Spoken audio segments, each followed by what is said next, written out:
अस्सलाम वालेकुम दोस्तों। मेरा यूट्यूब चैनल जियो स्टाइल ते तुहाडा वेलकम है। अज की इस वीडियो दे विच जिहड़ी चीज़ मैं तुहानूं दिखासा उस तुसां इस्तेमाल करे सो तो तुसां सर्दी तो बच सकते हो।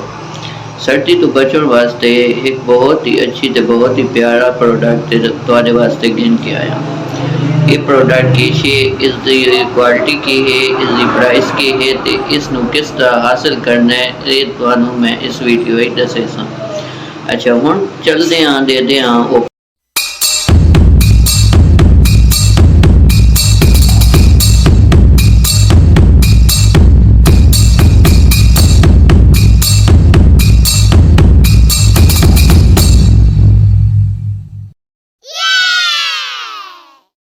जैकेट ट्राउजर तो देख के जैकेट के नाल उसका ट्राउजर इसका स्टफ बहुत अच्छा है, बहुत इसकी आला क्वालिटी का स्टफ है। इसके जो है चार ऐसे कलर है, नीला काला ते ग्रे कलर।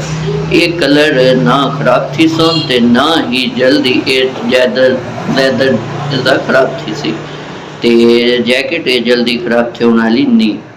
इस दी प्राइस बहुत रीजनेबल है ते तुसां इसनू दराज तो हासिल करे सो वो किने कि मेरे डिस्क्रिप्शन दे विच इसका लिंक मौजूद है। उस लिंक ते तुसां क्लिक करना है, क्लिक करे सो तो तुसां दराज लगे वे सो उत्थे तुसां इसका रंग सिलेक्ट करके अपना एड्रैस दे के अपना नंबर दे के तुसां इसनू के ना इस आर्डर कर सकते हो। आर्डर करे सो तो ये तुम्हारे घर पहुँच वे सी ते जेले प्रोडक्ट पहुँच वे सी तुसां उसले पैसे देने मतलब है कैश ऑन डिलीवरी है।